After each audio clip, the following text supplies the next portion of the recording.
हाँ, तो अब ये बताओ पहले कि क्या हुआ? मतलब ऐसा मैं विमो भाई का समझ सकता हूँ। विमो भाई का आपने इंट्रो में क्यों लगाया? प्रणव का भी समझ में पा रहा है। रवि भाई से क्या प्रॉब्लम हो गई? तो मैंने इनके साथ रिसेंटली एक पॉडकास्ट किया था, लाइक नॉट रिसेंटली, ये बहुत ही 25 जुलाई या कुछ टाइम की बात है। बट उन्होंने बाद में हमारा कॉन्वर्सेशन भी हुआ, उन्हें मैंने एकेडमिक रेफरेंसेस सेंड किए। उन्होंने कहा this was a very wholesome discussion और बहुत अच्छा था। There were no ad hominems, it was a very civil discussion, दो इंटेलेक्चुअल लोग बात कर रहे थे। But he never released the podcast. तो अभी क्यों नहीं किया, ये मेरा सवाल है कि भाई एग्जैक्टली क्या कारण है। और उसके बाद मुझे पता चला कि इन्होंने वीमो के साथ पॉडकास्ट किया जहां पर he is talking about the exact same things that we talked about in our podcast. और वो ये ओके। दिखाना चाह बेसिकली हाँ। उनका जो बायस था उनको कंफर्म करने के लिए वीमो को लाना पड़ा उन्हें। तो क्लियरली ये भी हुँ। एक थाली के चट्टे बट्टे हैं। अच्छा अच्छा ना, अभी मैं 2 घंटे पहले सौरभ से बात कर रहा था, ठीक है? हम्म, सौरभ से कॉल पे बात कर रहा था, उसको मैंने पीपीटी भेजा। मैंने बोला यार पीपीटी हम्म, बनाई है भार्गव भाई ने, एक बार देखना। तो उसने बोला यार मेरे को समझ नहीं आ रहा, लॉजिकल आयाम और साइंस इज डोप वाला तो फोटो अच्छा लिया, विमो भाई का फोटो ऐसा क्यों लिया? मतलब आधार कार्ड से भी खराब फोटो। नो सो बेसिकली ये उसका रिसेंटली वीमो ने एक रील बनाया था I guess about science itself. तो उसमें वो स्कूटर की बात करते थे। सो ये ओके। स्कूटर का जो वो आ रहा है ये मुझे अच्छा लगा स्नैपशॉट। भाई मैं पहली ऑडियंस को बता देता हूँ कि ये मेरा आइडिया नहीं था, ये पीपीटी का ये वाला जो या मेरा फोटो आइडिया, था, या ये भार्गव दिस इज भार्गव भाई का कंप्लीटली आइडिया है। या ठीक है, वरना मैं इसके बिल्कुल सपोर्ट में हूँ। फटे ना आवाज। ओके, तो स्टार्ट करेंगे आज का जो हमारा डिस्कशन होने वाला है। पॉडकास्ट कम लगेगा, वो लेक्चर थोड़ा ज्यादा लगेगा क्योंकि सामने देख ही सकते हैं पीपीटी आज हमारे। और हमारे भार्गव भाई आज आपको बताएंगे कि एविडेंस क्या होता है। अभी क्या होता है जब भी आप देखते होंगे एथिस के पास, या फिर विमो भाई का डिबेट का एग्जांपल ले लो, या फिर प्रणव का एग्जांपल ले लो। मोस्टली जब इनको डिबंक करना होता है किस चीज को, जब गॉड का एक आर्गुमेंट आता है, या फिर कोई भी चीज का, किसी भी सूडो साइंटिफिक चीज का भी, तो वहां पे एक बात बोली जाती है, भाई वेयर इज एविडेंस? एविडेंस कहाँ है? और जब बेचारा सामने वाला बंदा ये देखता है कि उसके पास एविडेंस नहीं है, वो आर्गुमेंट खत्म हो जाता है वहीं पे उसी वक्त, क्योंकि इसके ऊपर बात ही नहीं होती आगे। लेकिन यहाँ पे भार्गव भाई आते हैं और भार्गव भाई मुझे बताते हैं एक बार कि यार एविडेंस भी कमाल की चीज है। एविडेंस सिर्फ ये नहीं है कि यार जिसको तुम एविडेंस मान रहे हो, एविडेंस के अंदर भी बहुत सारी फिलोसफर्स आके उस पर बात करके गए हुए हैं, फिलोसफी ऑफ साइंस के अंदर। तो आज के इस पॉडकास्ट में ना, मतलब आज के इस डिस्कशन के अंदर हम समझेंगे कि एविडेंस होता क्या है। जब हम लोग एविडेंस की बात करते हैं तो किसे एविडेंस कंसीडर किया जाता है, साइंटिफिक कम्युनिटी किसे एविडेंस मानती है, उसमें बायस होता है कि नहीं, उसमें बहुत सारी चीजें होती हैं जिसको समझना बहुत जरूरी है। तो भार्गव भाई टेक ओवर करेंगे इसके बाद, और ज्यादा बड़ी स्लाइड नहीं है भाई, जितने भी विमोह के या फिर किसी भी, कोई भी किसी का भी मतलब फॉलोअर आया यहाँ पे इन तीनों में से किसी का भी, तो भैया मैं चाहूंगा कि एक बार ओपन माइंड के साथ ना इस पॉडकास्ट को, इस डिस्कशन को सुनो। सिर्फ 40 पेज का डिस्कशन है, एक बार ध्यान से सुन लेना, और उसके बाद जाके कमेंट में बताना कि यार तुम्हें क्या सही लगा क्या गलत लगा। ठीक है? प्लीज दो चीजों से दूर रहना। एक, पहला ये कहने से कि भाई ये तो एकेडमिक है, हमें समझ नहीं आएगा, हमें मतलब नहीं है इस चीज से। या फिर दूसरा कि ये वर्ड सैलेड है यार, ये वर्ड सैलेड है, बकवास है। ठीक है? उसके बाद जाके मैं कुछ कह सकता हूं कि हाँ भाई, तुम लोगों ने उसको ध्यान से सुना और उसके बाद कोई अच्छा आर्गुमेंट दिया। ठीक है? अगर तुम्हें समझ ना आए तो कोई बात नहीं भाई, दोबारा देख लेना, तीसरी बार देख लेना, तुम्हारे पास पड़ा रहेगा इंटरनेट पे, यूट्यूब पे। लेकिन प्लीज ओपन माइंड के साथ कमेंट करने आना, ठीक है? जस्ट बिकॉज तुम लोग ये कह दो, मैंने बहुत बार सुना है भार्गव भाई को लोग कहते थे ये तो कास्टिस्ट है भाई, ये तो अपने रिलीजन से प्यार करता है, इसी कारण इसको ना अपने रिलीजन को भी नहीं छोड़ना। भाई हम यहाँ किसी के साइड से नहीं आए, सबसे बड़ी बात, आज जो डिस्कशन होने वाला है, ये हम लोग किसी थीस्ट के साइड से नहीं आए ना, एग्नोस्टिक के साइड से है ना, एथिस्ट के साइड से आए हैं। आज हम लोग तुम लोग को सिंपल ये बताने वाले हैं कि फिलोसफी ऑफ साइंस के अंदर एविडेंस का मतलब क्या होता है। ठीक है? चलो भार्गव भाई शुरू करो आप। या सो बेसिकली जो लोग कहते हैं कि एविडेंस का मतलब क्या होता है, so this is what the PPT talks about evidence in any field, not just scientific evidence. और इस पीपीटी का जो सोर्स है वो है ये बुक जो मेरे पास हार्ड कॉपी में भी है, अभी दिखेगी नहीं शायद, बट या हाँ, this the is book of the evidence. Book of evidence. And this is a book written by Peter Achinstein, जो बहुत ही मशहूर फिलोसोफर ऑफ साइंस है। उनको लैक्टिटस अवार्ड भी मिला है, which is an award for the philosopher of science. Or this is published by Oxford University Press, and this is in a series of philosophy of science. तो इस series में बहुत books है, बट इसमें से एक बुक है, इधर लिखा भी है, Oxford studies in the philosophy of science. So this is the source. Okay, let's begin. So next slide. Yeah. So ये presentation basically 3 भाग में डिवाइड हुआ है. पहला भाग ये है कि हम एक एग्जाम्पल से चालू करेंगे, साइंटिफिक एग्जाम्पल से, जिससे ऑडियंस को ये समझ आएगा कि ये कॉन्सेप्ट्स एक्चुअली अप्लाई कैसे होते हैं इन साइंस इटसेल्फ. तो ये होगा पहला. Part 2 is based on this example जो हमने पार्ट 1 में डिस्कस किया था. Part 2 will address different types of evidence, कि अलग अलग प्रकार के एविडेंस क्या होते हैं और उनके डेफिनेशंस क्या है. और यहाँ पे थोड़ा मुश्किल जा सकता है नए लोगों को who are not used to philosophy, but I will try to make it as simple as possible. और तीसरा जो है, we will apply these two concepts to fine tuning argument, which is a very famous argument for theism. तो इसमें मेरा ये दिखाने का उद्देश्य नहीं कि फाइन ट्यूनिंग से गॉड का एग्जिस्टेंस एस्टैब्लिश होता है, because I am myself an agnostic. मैं सिर्फ ये दिखाना चाहता हूं कि हाउ एविडेंस और स्टेट्स ऑफ अफेयर्स दोनों साइड को अप्लाई हो सकते हैं, theism and atheism. So that is what part 3 is talking about. So चालू करते हैं पहला. सो बेसिकली कैथोड रेज नाम की जो चीज थी, that was discovered by Julius Plucker, 1859 में डिस्कवर हुई थी.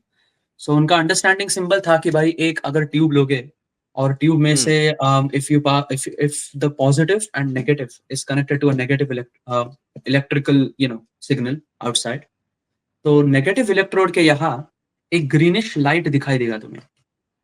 This greenish light later came to be termed as cathode rays, क्योंकि जॉन हिटॉर्फ ने जब ये ग्रीनिश लाइट नजर आ रहा था, इसके बीच में एक कागज या फिर कोई ऑब्जेक्ट रख दिया, तो पीछे के साइड पे शैडो फॉर्म हुई. तो इसका मतलब it is more like rays of something. So इसलिए उसको कहा गया कैथोड रेज, क्योंकि ये कैथोड के यहाँ जनरेट या फिर दिखती है. सो कैथोड रेज. अब कैथोड रेज के नेचर के बारे में, क्या अभी तो हमें पता चल गया कि there exist something like cathode rays, but उसका नेचर क्या है? सो उस नेचर के लिए there were 2 schools of thought in the physics community. तो पहली जो स्कूल ऑफ थॉट थी, they were saying that cathode rays are basically waves. और इस स्कूल में 3 लोग बेसिकली फिजिसिस्ट थे. One of them was Heinrich hertz.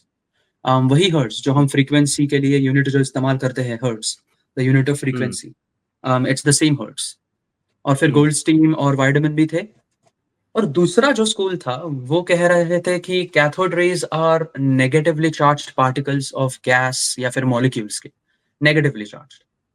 सो ये था सेकंड एक्सप्लेनेशन. और उसके भी कुछ प्रोपोनेंट्स थे. तो हर्ट्ज को अपना थीसिस एस्टैब्लिश करना था. उसका बेसिकली ये मानना था कि cathode rays are not charged particles, ये उसको एस्टैब्लिश करना था.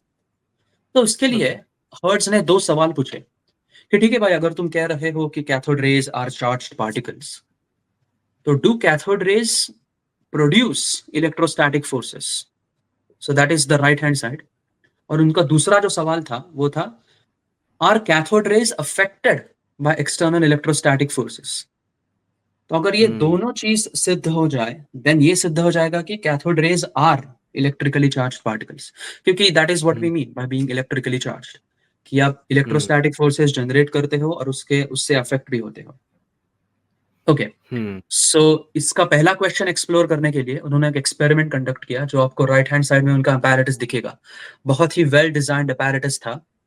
और यहाँ नीचे आपको एक इलेक्ट्रोमीटर दिखाई देगा, जो लेबल्ड भी है.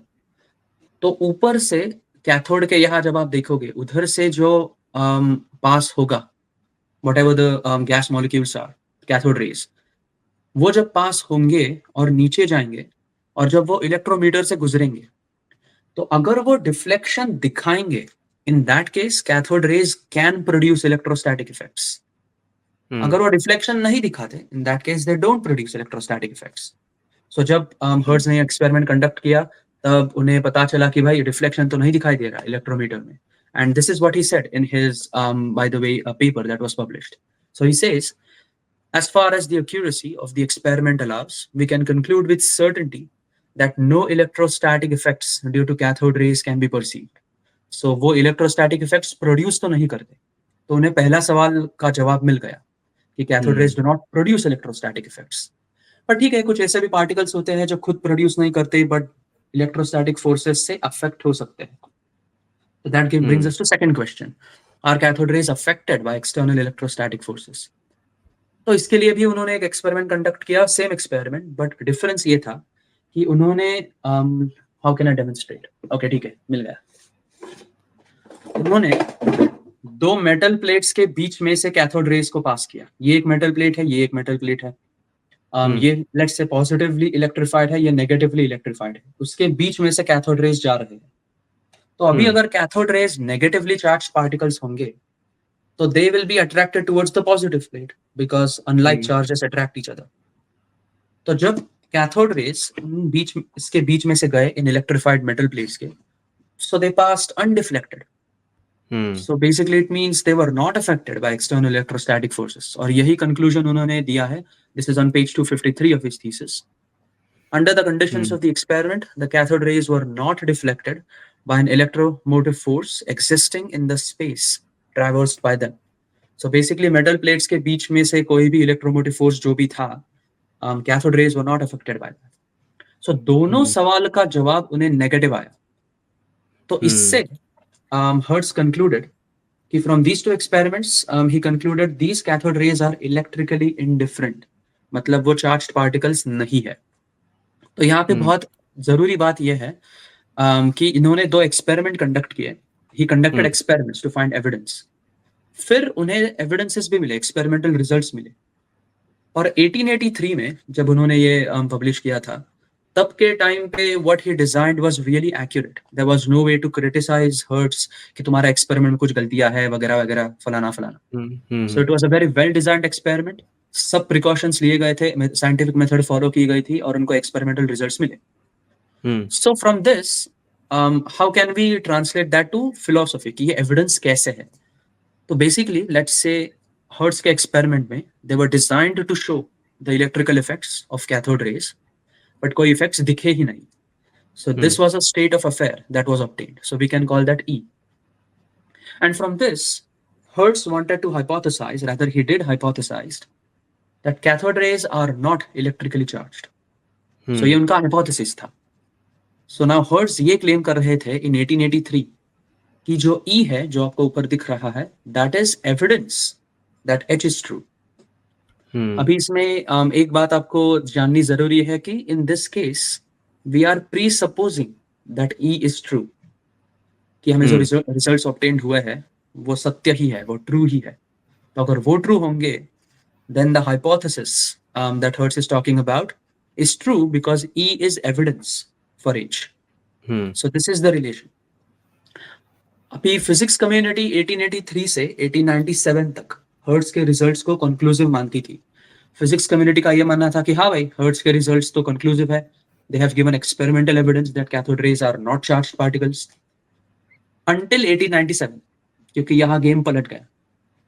1897 में जे थॉमसन नाम के व्यक्तिमत्व आए एंड उनका ये रीजन था कि भाई एक तो फ्लॉ है हर्ट्ज के एक्सपेरिमेंट में कि भाई उनकी जो ट्यूब है, उन्होंने जो ट्यूब यूज की थी वो सफिशिएंटली इवैक्यूएटेड नहीं थी. So in 1897, Thomson was able to produce a much higher vacuum in this tube. So उन्होंने अंदर से सबकी सब गैस बाहर निकाल दी जो हर्ट्ज के टाइम पे शायद अंदर हो सकती थी. Even though he had evacuated it, it wasn't sufficiently evacuated. But 1883 में वो जितना कर सकते थे उतना हर्ट्ज ने किया. अभी 1897 तक टेक्नोलॉजी थोड़ी आगे बढ़ गई and Thomson could evacuate it to a higher vacuum. और तब जब थॉमसन ने एक्सपेरिमेंट कंडक्ट किया तब उनको इलेक्ट्रोमीटर में डिफ्लेक्शन दिखा. So that was an interesting thing. So now पूरी साइंटिफिक कम्युनिटी कंफ्यूज हो गई और हर्ट्ज ने एक और तर्क लगाया फॉर द सेकंड केस कि जो मेटल प्लेट्स की बात हो रही थी कि बीच में से कैथोड रेज गए अनडिफ्लेक्टेड वगैरह. तो थॉमसन कह रहा था कि since the tube was not sufficiently evacuated, तो क्या हो रहा था कि कैथोड रेज जब बीच में से जा रहे थे so they were ionizing the gas molecules that were present in the space. और वो आयोनाइज होने के कारण वो मेटल प्लेट्स को चिपक के मेटल प्लेट्स को भी न्यूट्रलाइज कर रहे थे और इसलिए कैथोड रेज अनडिफ्लेक्टेड पास हो गए. और जब अभी हायर वैक्यूम जनरेट हुआ, पूरी गैस बीच में से निकल गई, तब कैथोड रेज ने डिफ्लेक्शन दिखाया for the Hmm. positive plate. So this was a really interesting discovery. थोड़ा हिल गया शायद मेरा. Okay. Yeah.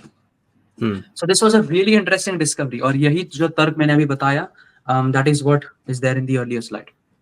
तो इन दोनों एक्सपेरिमेंट से जे थॉमसन ने ये कंक्लूड किया कि as cathode rays carry a charge of negative electricity, ये उन्होंने कंक्लूड किया because they were deflected towards the positive plate. They are deflected by an electrostatic force as if they were negatively electrified, and they are acted on by a magnetic force in just the way the force would act on a negatively charged electrified body. So इधर basically ये he's not just providing observation. You can see he's also comparing it to something. जैसे वो कहते हैं in just the way, in on similar lines वगैरह. So इसे कहते हैं comparing stuff to things that are already observed. So इससे he concluded, I can see no escape from the conclusion that they are charges of negative electricity carried by particles of matter. तो अभी दो claims हो गए. एक hertz का claim था. Hertz claim कर रहे थे कि cathode rays are not electrically charged, और इसके लिए इन्होंने दो एक्सपेरिमेंट कंडक्ट किए और इससे इनके टाइम पे प्रूव हो गया. अभी थॉमसन साहब आए, इन्होंने वही एक्सपेरिमेंट कंडक्ट किए but with a minor change, and Thomson ने प्रूव किया कि no, they are electrically charged particles. So अब ये कॉन्फ्लिक्टिंग हाइपोथेसिस है. बट जे थॉमसन ने आगे जाके ये भी डिस्कवर किया कि उनका मास क्या है, इन पार्टिकल्स का मास क्या है, और इन्हीं कैथोड रेज को आज हम इलेक्ट्रॉन्स बोलते हैं. And J Thomson was also awarded the Nobel prize. But picture अभी बाकी है, because this raises a philosophical question very much related to science itself, scientific discovery. कि अगर हम ये सवाल पूछे कि in that case क्या हर्ट्ज के रिजल्ट्स एविडेंस थे, तो इस सवाल के लिए तीन जवाब हो सकते हैं. You can say that the results of Hertz experiment are strong evidence that cathode rays are not charged. You can say that from 1883 से 1897 तक Hertz के जो experiments थे, they were indeed strong evidence that cathode rays are not charged. But 1897 के बाद नहीं, because Thomson के results आ गए. या फिर आप ये कह सकते हो कि the results of Hertz experiment are not and never were strong evidence that cathode rays are not charged. तो अभी इन तीन स्टेटमेंट्स में आप जो एविडेंस की कॉन्सेप्ट यूज कर रहे हो वो क्लियरली डिफरेंट है, और ये आपको स्टेटमेंट्स पढ़ के भी पता चलेगा. और ये तीनों स्टेटमेंट्स डिफरेंट हो सकती है, which is the most strange thing that can happen in philosophy of science. कि पहला स्टेटमेंट भी डिफरेंट हो सकता है और तीसरा भी हो सकता है, इवन दो पहला और तीसरा statement are quite against each other. तब भी दोनों स्टेटमेंट्स डिफरेंट हो सकते हैं based on the concept of evidence that you are employing. So इसलिए evidence क्या है ये समझना बहुत जरूरी है. So let's talk about types of evidence. So इधर चार evidence के types हैं. पहला होता है ES evidence, which is called epistemic situation evidence. Epistemic का मतलब knowledge से related. So this is the first category. Epistemology is what is related to knowledge, episteme. Then we have subjective evidence. Then we have veridical evidence, and then we have potential evidence. So इसमें से veridical evidence is what scientists are looking for, and potential evidence is basically a subset of veridical evidence. कि every potentially veridical evidence has basically the word itself says potential. तो इसका मतलब अगर वो hypothesis true हो गया, then potential evidence is veridical evidence. वो बाद में देखेंगे, but these are basically the four types. So हम इन टाइप्स को अभी एक्सप्लोर करेंगे. तो पहला है एपिस्टेमिक सिचुएशन एविडेंस. तो इधर इस evidence is focused on providing N epistemic justification, not just pragmatic. तो इन दोनों का फर्क समझते हैं. Basically let's say a person can believe in the proposition God exists because इनको ऐसा लगता है कि believing in the existence of God is better for them. So this is a pragmatic justification to believe in God. Believe in God gives me life की value मेरे लिए बढ़ती है, पर्पस लगता है कोई, मर के बाद हेल में नहीं जाना पड़ेगा. So all these are pragmatic justifications. But we are not talking about pragmatic. We are talking about epistemic, मतलब a justification that gives you certainty. Objective facts or states of affairs पर जब आप justification देते हो, then that would be epistemic situation. तो in that case दूसरा statement अगर देखोगे तो सोच के देखो कि 1883 में हर्ट्ज के पास जो जो अपैरेटस था, जो जो टेक्नोलॉजी थी उनके टाइम पे, और हर्ट्ज के खुद के जो propositions थे, the propositions which he knew and the propositions that he believed, इन सब के आधार पर जो जो हर्ट्ज ने डिस्कवर किया, he was justified in believing his hypothesis. So इसलिए second statement ध्यान से पढ़ो. Hertz was justified in believing what he did, given what he knew and believed in 1883, and given what he did not know or believe and was not in a position to know or believe in 1883.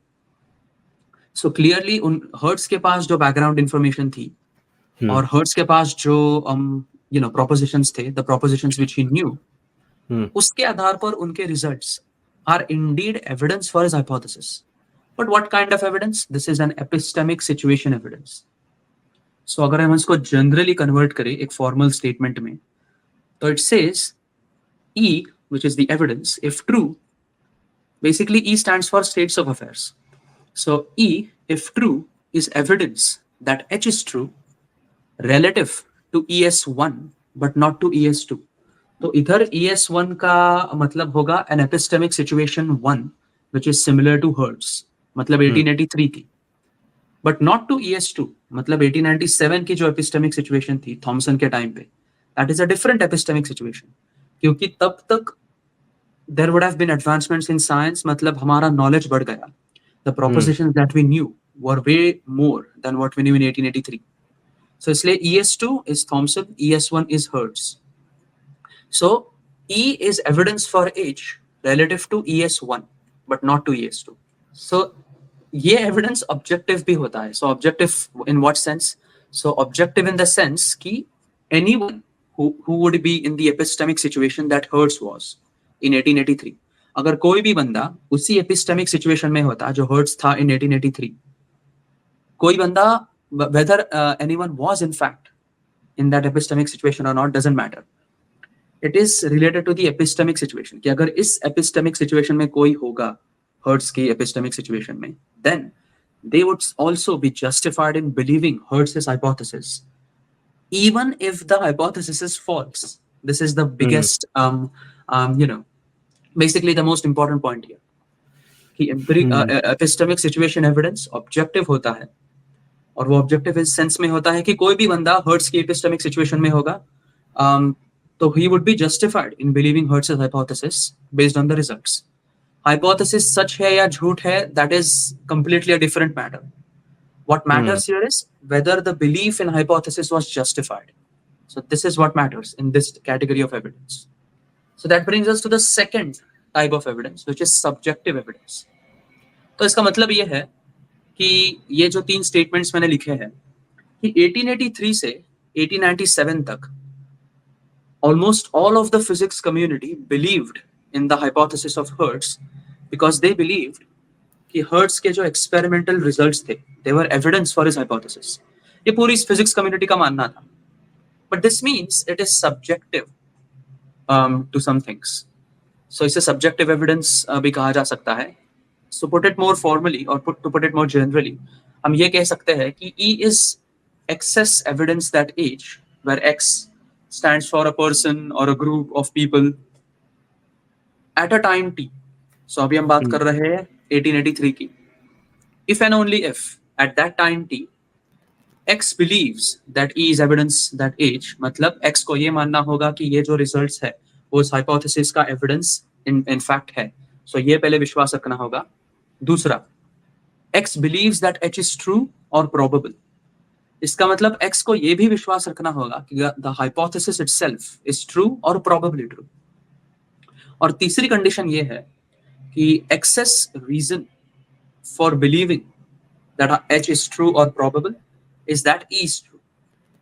So अगर आप इन तीनों चीजों में मानते हो, then in that case E would be an evidence for the hypothesis. So 1883 से 1897 तक physics community ये मानती थी कि E is evidence, मतलब हर्ट्ज के results were evidence for the hypothesis. वो ये भी मानती थी कि the hypothesis that hertz was talking about is true. और ये भी मानती थी कि ये ट्रू क्यों है, क्योंकि E ट्रू है, मतलब उसके एविडेंस जो एक्सपेरिमेंटल रिजल्ट्स आए हैं वो सच है. तो ये तीनों कंडीशन सेटिस्फाई हो गई, तो 1883 से 1897 तक सब्जेक्टिव एविडेंस बन गया।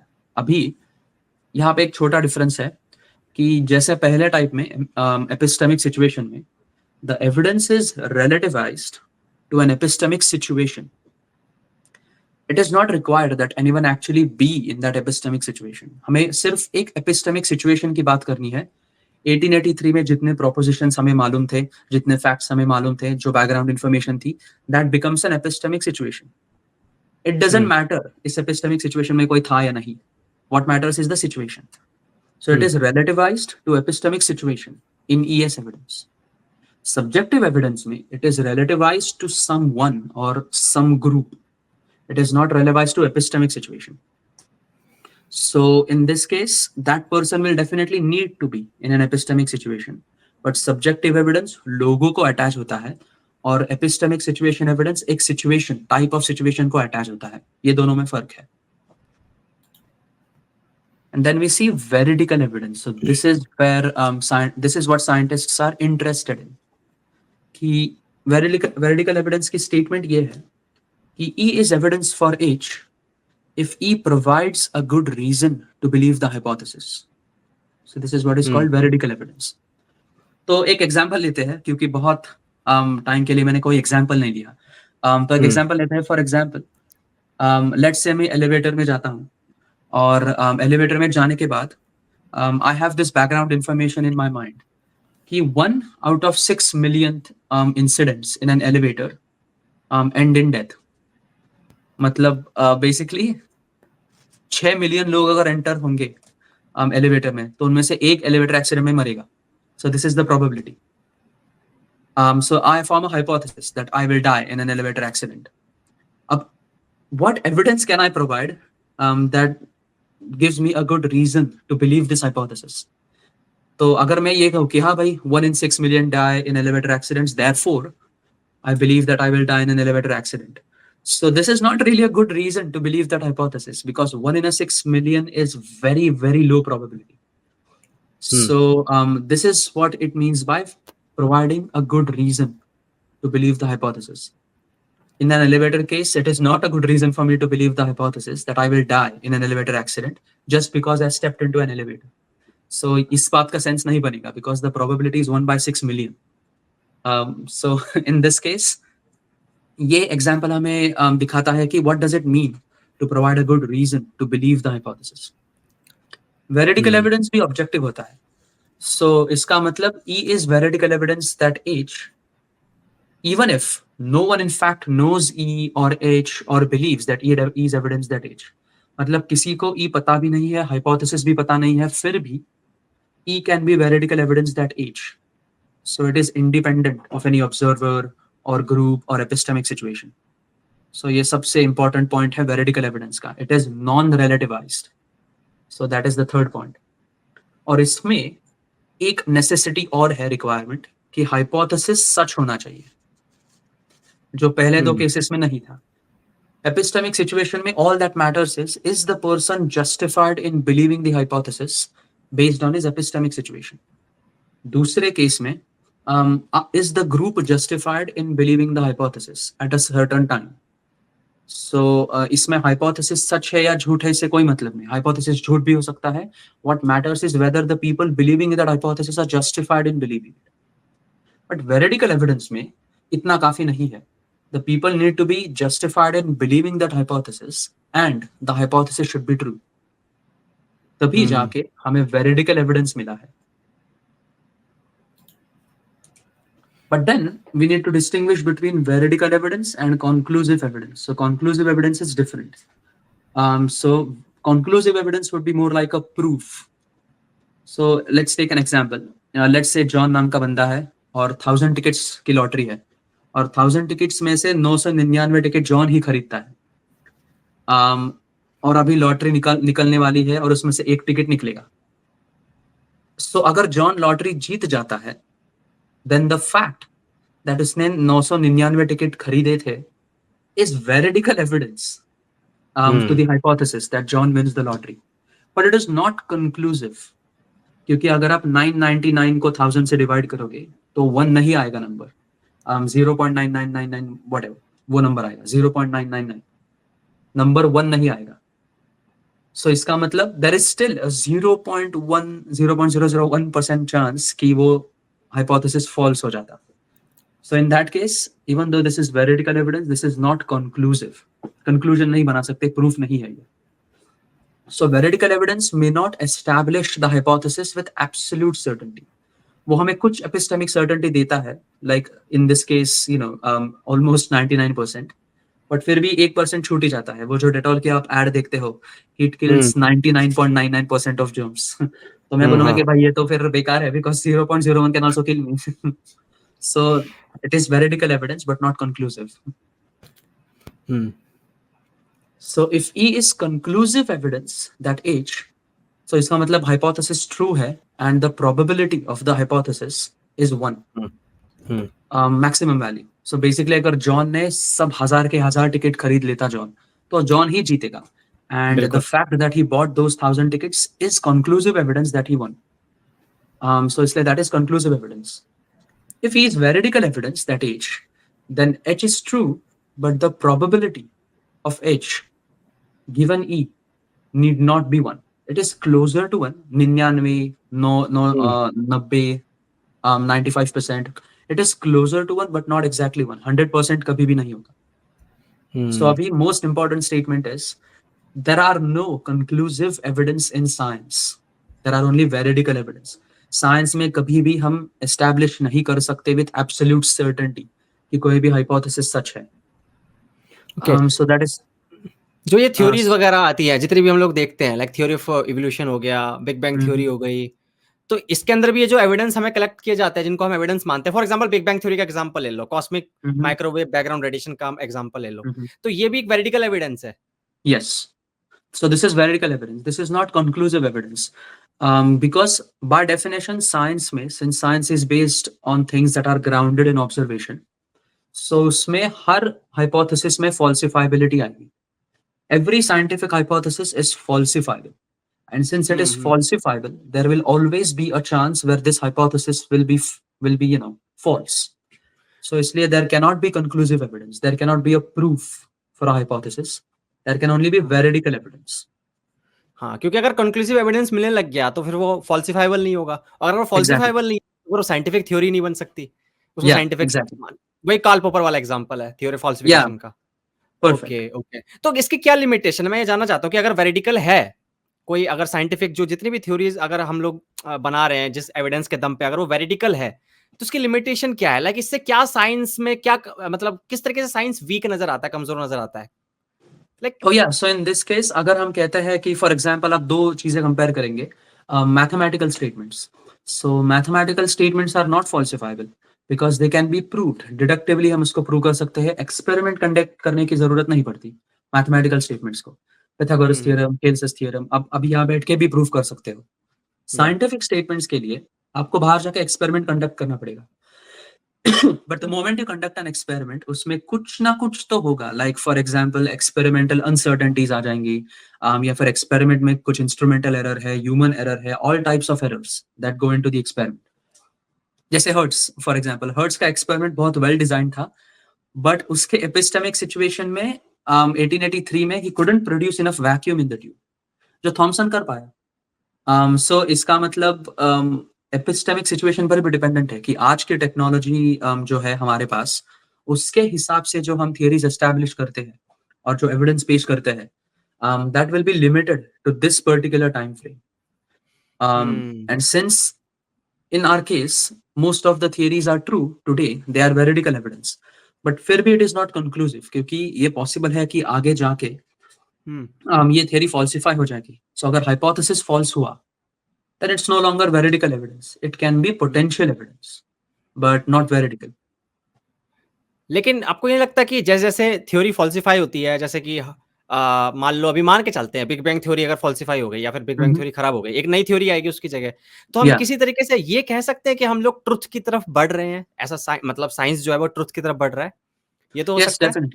Yes, definitely. We can definitely say कि साइंस धीरे धीरे सच खोजने की कोशिश करता है, but then there is also a concept of paradigm shifts कि हम सच तो खोज रहे हैं, बट इसके लिए हमने जो फाउंडेशन लिया था वो काफी हद तक इस फाउंडेशन पर डिपेंड करता है। So this is called a paradigm.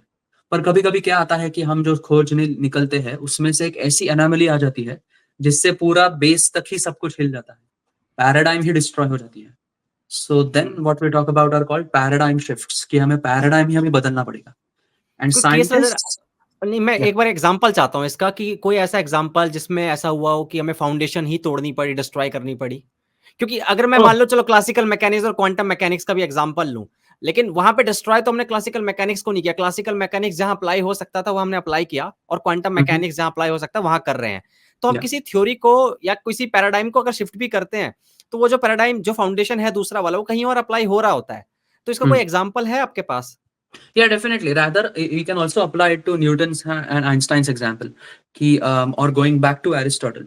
Aristotle के मैकेनिक्स में जो उन्होंने propositions establish किए थे, they were not even grounded on observation. But अभी बाद में जब न्यूटन का टाइम आया, तो Newton created the propositions, or rather he made laws that were grounded in observation. तो उनके बहुत से laws were going against Aristotle, या फिर कोपरनिकस ले लो, उनके बहुत से observations were going against the established laws जो एरिस्टोटल के टाइम से आ रहे थे, जैसे कि जियोसेंट्रिज्म, कि पृथ्वी सेंटर है, सूर्य उसके चक्कर काट रहा है।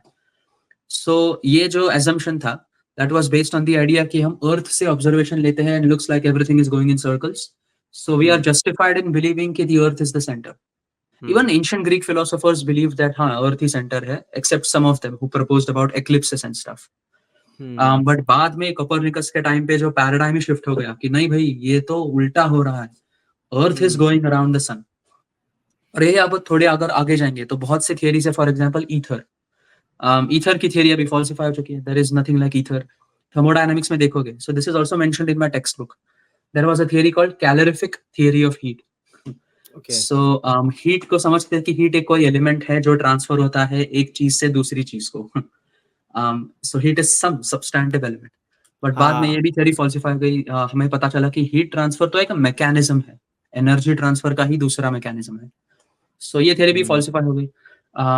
Not just theory, the whole aspect falsified, क्योंकि पैराडाइम से ही सब कुछ बदल गया। सो इस तरह जो पैराडाइम शिफ्ट होता है, तो हमें like we have to challenge our foundation, and लेकिन scientists are rarely critical of their paradigms. हाँ, हाँ, मैं ये कह रहा हूँ कि चलो ठीक है, ये थॉमस कुन वाला मुझे पता है, ये सिस्टम ये मैंने पढ़ा हुआ है। yeah. जब पूरा फाउंडेशन ही हिल गया, पूरा पैराडाइम ही हिल गया, डोंट यू Mhm. थिंक तभी साइंटिफिक रेवोल्यूशन आता है? Yes, definitely. Rather हम जो कहते हैं, जो साइंटिस्ट अभी लैब्स में कंडक्ट करते हैं, मैं भी एज एन एक्सपेरिमेंटलिस्ट जो लैब में जाके कंडक्ट करता हूँ, I am not questioning the, मेरा रिसर्च कंबशन में है, so I'm not going back and questioning the basics of combustion right now, even though I should technically, I should be skeptical. It begins with questioning. But no, scientists, they don't question their paradigms, they are not critical of their paradigms, क्योंकि तब हर बार मुझे scratch से अगर start करना पड़ेगा तो मैं research 80 साल में कंप्लीट करूंगा मेरी। So that is not helpful. सो हम ये मान के चलते हैं, हम विश्वास रख के चलते हैं कि पैराडाइम वही सच है अभी, and with in that paradigm scientist research conduct करते हैं, और that is called normal science. But बाद में ऐसे करते करते करते करते आपको एक ऐसे सेट ऑफ ऑब्जर्वेशंस मिल जाते हैं जो एनामलीज क्रिएट कर देते हैं कि the set of observations is correct, उसमें कोई भी एक्सपेरिमेंटल अनसर्टेनिटी नहीं, एरर नहीं है। So clearly these observations are contradicting the paradigm itself. तो इसका मतलब ऑब्जर्वेशंस गलत नहीं है, पैराडाइम गलत है। और तब जाके लोग पैराडाइम को लेकर क्रिटिकल होने लगते हैं। और जितने ज्यादा एनामलीज हमें मिलती है, the more anomalies we get, the more critical scientists are of their paradigms. और वो फिर बाद में हमें जब पता चलता है कि नहीं, पैराडाइम में ही कुछ प्रॉब्लम है, then we have to change our foundation, और इसे कहते हैं पैराडाइम शिफ्ट। और तब जाके एक्चुअली साइंटिफिक रेवोल्यूशन होता है, जैसे कि आइंस्टाइन के टाइम पे हुआ। Up till Einstein, from Newton to Einstein, time was absolute, space time absolute. But Einstein ने आके बता दिया कि भाई नहीं, टाइम तो रिलेटिविस्टिक है। और उन्होंने स्पेशल थियरी ऑफ रिलेटिविटी रख दी, उसके बाद जनरल थियरी ऑफ रिलेटिविटी रख दी। तब वो पूरी मैथमेटिकल और इट वाज ऑल थियोरेटिकल। बाद में एविडेंसेस मिलने लगे, gravity as a function of space time curvature, इसका एविडेंस तो हमें 2016 में मिला है, from laser interferometer gravitational wave observatory. 2015 में, हाँ। हाँ 2015 में, यस। बट प्रपोज हुआ था कितने पहले, एविडेंस कब मिला? सो या जो आइंस्टाइन ने प्रपोज किया, that was more like a paradigm shift. So इधर फाउंडेशन ही हिल गया कि भाई इसका मतलब न्यूटन जो कह रहा था एब्सोल्यूट स्पेस टाइम का, वो बहुत ही लिमिटेड सर्कमस्टेंसेस में एप्लीकेबल है।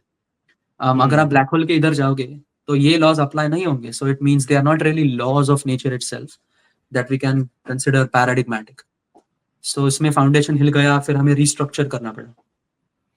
और अभी क्वांटम मैकेनिक्स हाँ बाद में बहुत ही like quantum mechanics is very puzzling for us, because अभी तो लॉजिकल ट्रूथ के साथ भी खेल रहा है क्वांटम मैकेनिक्स, कि एक ही जो एलिमेंट है वो पार्टिकल भी हो सकता है, वेव भी हो सकता है, just that we don't know. So it challenges law of excluded middle. So अभी तो डायरेक्टली हम लॉजिक में हाथ डालने लगे हैं। सो that is a very interesting thing. या तो हम कहाँ थे? हाँ, वेरिडिकल एविडेंस के बाद हम आगे बढ़ रहे थे। हाँ, potential evidence. So yeah, potential evidence भी interesting है because so you can say this, every veridical evidence is potential evidence, but every potential evidence is not veridical evidence. So ये हम कह सकते हैं। So let's see the difference. Let's say आप एक doctor के पास एक बंदा आता है और वो बंदा कहता है कि भाई मुझे स्किन पे रैशेस है, बहुत बहुत रैशेस है। तो वो डॉक्टर उस रैशेस को देखता है, ऑब्जर्व करता है, इंस्पेक्ट करता है, और उसके दिमाग में एक बैकग्राउंड इंफॉर्मेशन है कि भाई ये जो रैशेस दिख रहे हैं इस पेशेंट पर, in 95% of the cases, ये rashes are associated with measles virus, for example. So ये background information already उसके पास है क्योंकि उन्होंने cases देखे हैं उनके past में. So from this background information and observing that the person has rashes, the doctor hypothesizes कि भाई patient को measles है. So इसमें ये तर्क ये लगाता है कि patient has rashes on his skin. और बैकग्राउंड इंफॉर्मेशन क्या है उसके पास? The rashes are almost always present in patients who have measles. So उससे डॉक्टर हाइपोथेसिस करता है कि भाई तुझे तो मीजल्स है, और ये सब होता है मंडे को। ये the reason why I highlighted this is important. So अभी एक हाइपोथेसिस है, एक एविडेंस है, और there is some background information. अभी based on this we can say the evidence E और states of affairs is indeed an evidence for the hypothesis, कि अगर रैशेस दिखे और बैकग्राउंड इंफॉर्मेशन है, then hypothesis is likely. So there is a good reason for the doctor to believe the hypothesis given the states of affairs and background information, कि patient को rashes भी है और ये रैशेस मीजल्स के साथ हमेशा पाए जाते हैं, ऑलमोस्ट हमेशा। पर फ्राइडे को जाकर जब वो पेशेंट टेस्ट करता है तब उसके सारे टेस्ट मीजल्स के लिए नेगेटिव आते हैं। So in this case the hypothesis which the doctor formed that the patient has measles, ये एक्चुअली फॉल्स है। सो जो रैशेस दिखे पेशेंट के स्किन पर, it is indeed evidence for measles, but there could be other reasons why these rashes are being caused. So this is not veridical evidence for the hypothesis, but this is still a potential evidence. क्योंकि 95% cases में ये rashes पाए जाते हैं measles के. So in that case, the doctor is justified in believing the hypothesis based on that evidence. But what kind of evidence is this? So this is called potential evidence. So यही मैंने statement अंत में लिखा है. So it is potentially a veridical evidence. So Monday to Friday अगर आप देखो, so Monday से लेके Thursday रात तक, the doctor was definitely justified and it was a potential evidence कि हाँ भाई 95% cases आते हैं. But Friday को जाके hypothesis false हो गया. So it was no longer a veridical evidence, but it was still potential evidence. So अभी जो हमने 4 कैटेगरीज देखी एविडेंस की, अगर आपको उसमें से कोई सवाल है तो भी पूछ सकते हो, otherwise will move to the next thing. ठीक है, यहाँ पे एक ना मैं पीछे वाले उस पे जाता हूँ कि वेरिडिकल एविडेंस जो है वो depends on the truth of H, ठीक है? लेकिन जो पोटेंशियल एविडेंस है वो नहीं करता, ऐसा है कुछ? ये बताओ मुझे एक बार। So yeah, definitely. So in this case, potential evidence में the person has a very good reason to believe the hypothesis based on what he sees and based on the background information. But in this case, the hypothesis may or may not be true. Okay. But the evidence certainly gives a very good reason to believe the hypothesis. But veridical evidence में hypothesis सच भी होता है. So this is the difference between veridical or potential. So that's why I said every veridical evidence is a potential evidence, but every potential evidence is not necessarily veridical because it is possible कि hypothesis false हो जाएगा. So ये जो हमने 4 categories देखे, epistemic situation, subjective, veridical और potential. तो इनमें से कौन सी बेसिक कैटेगरी है जिसमें से हम all the other 4 can be defined, all the other 3 can be defined? So वो है potential evidence actually. So potential evidence के लिए जो पूरा प्रोबेबिलिटी कैलकुलस डेवलप हुआ था, that was developed by this guy and he is a legend, Rudolf Carnap. Carnap is like a central figure in logic. So Carnapian systems are very powerful, जो उन्होंने theories develop की थी logic के लिए. That is also applied in linguistics, by the way, even in today's time. Programming में apply होता है, electronics में apply होता है. So he was a legend basically, and he was a logician and a philosopher. So Carnap ने basically 3 प्रकार की evidence की बात की, which is different than the categories that we learned before. हमने जो 4 categories देखी वो अलग है. इधर Carnap he's talking about different types of evidence. So जो पहला है, that is called qualitative evidence. So qualitative evidence, अगर हम कहें तो उसका statement ये होता है कि E is evidence that H. As simple as that. E is evidence that H. दूसरा टाइप है comparative evidence. So इसका मतलब आपके पास एक डेटा है, for example states of affairs. So ये डेटा हाइपोथेसिस 1 को ज्यादा सपोर्ट करता है एज कंपेयर टू हाइपोथेसिस 2. सो इधर आप एक कंपैरिजन एस्टैब्लिश करना चाहते हो दो हाइपोथेसिस के बीच में कि इस डेटा के based on this data which is more, it provides a stronger evidence for which of them, H1 या फिर H2. सो वही मैंने लिखा है. So this is the first statement. या फिर आपके पास दो ऑब्जर्वेशंस हैं, two different sets of observations. So which of these two observations are stronger evidence for a single hypothesis? So should we consider these observations as evidence for this, or should we consider these observations as evidence for this hypothesis? So ये भी comparison ही हो गया. पहले case में you are comparing two hypotheses based on a common data set. Second case में you are comparing two data sets, हाँ, yeah, based on one hypothesis. और तीसरा जो है that is quantitative. Quantitative अगर आपको ना मतलब शब्द सही पता चलेगा, there is going to be some mathematical aspect in there. So the statement goes like the probability of H given E is R, where R is some threshold जो आपको पार करना है to say that E is evidence for H. So these are 3 types that Carnap talks about. So on this he developed 2 definitions that we can use for evidence. और ये definition बहुत important है. अगर किसी भी इंसान को मेरे पावर पॉइंट पर या फिर इस पर क्रिटिक करना होगा, then they will have to attack these 2 definitions. ये मैं इधर ही कह रहा हूँ कि अगर किसी को क्रिटिक डेवलप करना है, they will have to attack these 2 definitions of evidence. So the first is called positive relevance, which is widely accepted, and the second is called high probability, जो हम बाद में देखेंगे. So these are both, by the way, qualitative evidence. So इसमें भी थोड़ा probability calculus आएगा. So इधर क्या कहना चाहते हैं Carnap? E is evidence for hypothesis H if and only if the probability of the hypothesis given this evidence is greater than the probability of the hypothesis without that evidence. So ये जो right hand side है, P of H सिर्फ लिखा है. So that is called the a priori probability या फिर a priori probability. A priori का मतलब ही ये है कि a hypothesis that is not based on experience yet or evidence yet. It is an independent hypothesis, an intuitive idea है शायद, पर उसका कोई evidence नहीं.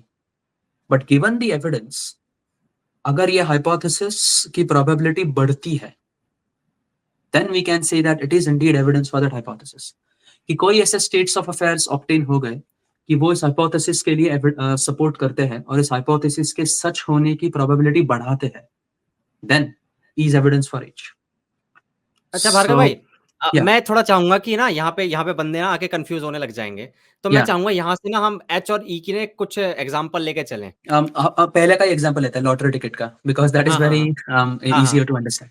सो इसमें क्या होता है कि लेट्स से जॉन ने 999 टिकट खरीदे 1000 टिकट्स में से.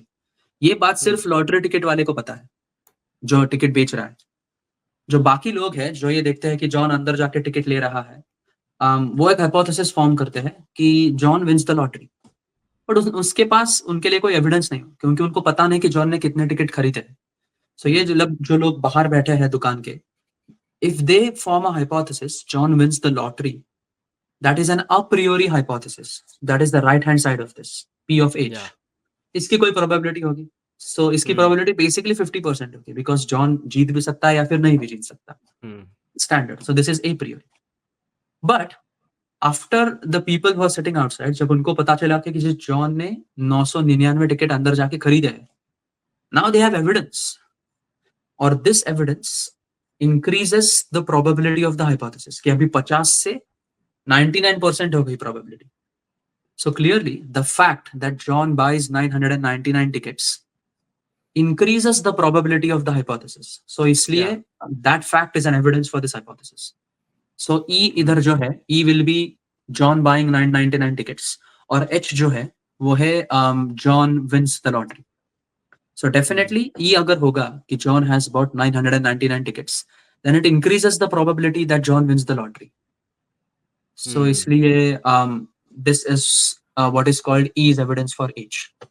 ये वही है जो कॉल पे बात करी थी हमने कि जब एविडेंस आ जाता है और उस एविडेंस के कारण हमारे हाइपोथेसिस को प्रोबेबिलिस्टिक बूस्ट मिल जाए, तो वो एविडेंस एक कंक्लूसिव, मतलब एविडेंस स्ट्रॉन्ग एविडेंस कहलाता है, क्योंकि अब यहाँ पे प्रोबेबिलिस्टिक अभी 50% है, 99% बढ़ा दिया ना इसने, जो एग्जांपल हम बात कर रहे हैं. हाँ, परफेक्ट. या सो इससे प्रोबेबिलिटी बढ़ गई. So in this case E is evidence for H.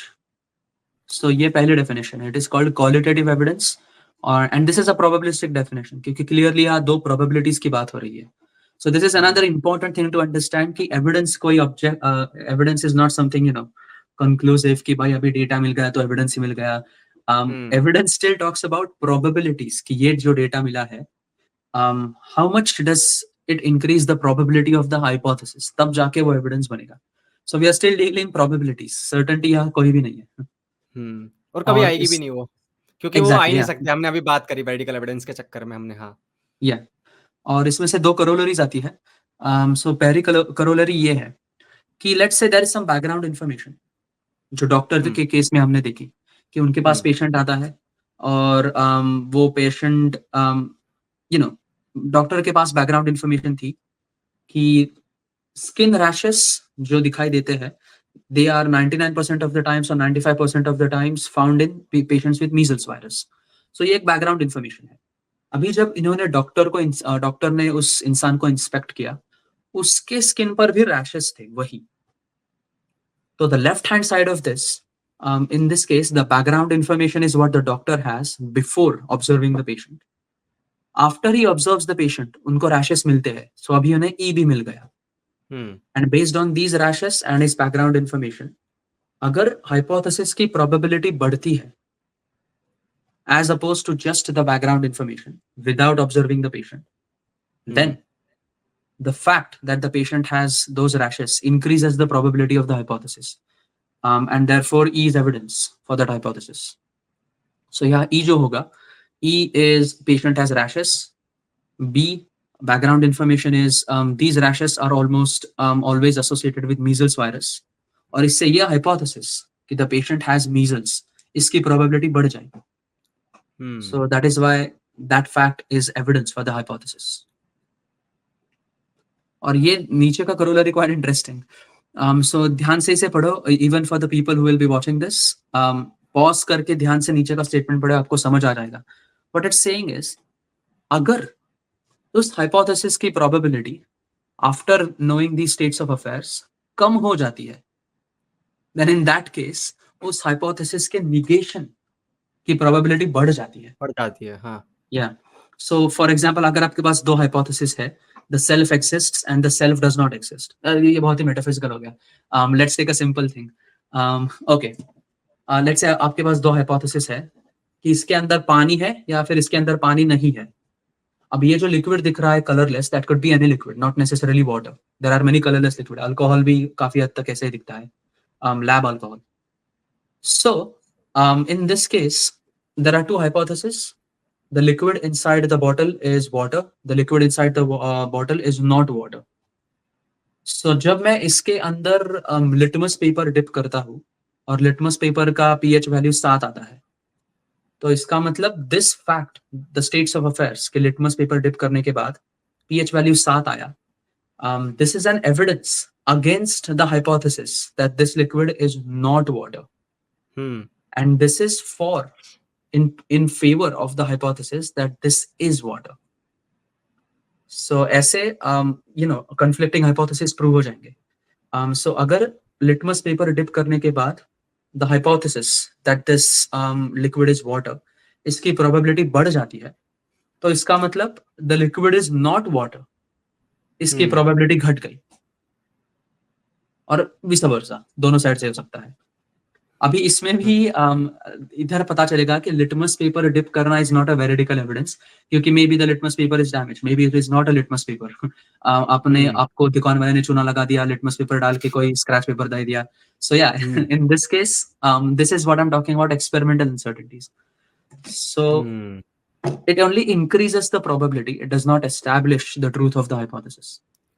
So वो थी पहली definition, कि if the evidence increases the a priori probability of the hypothesis, then he is evidence for H. ये थी पहली definition.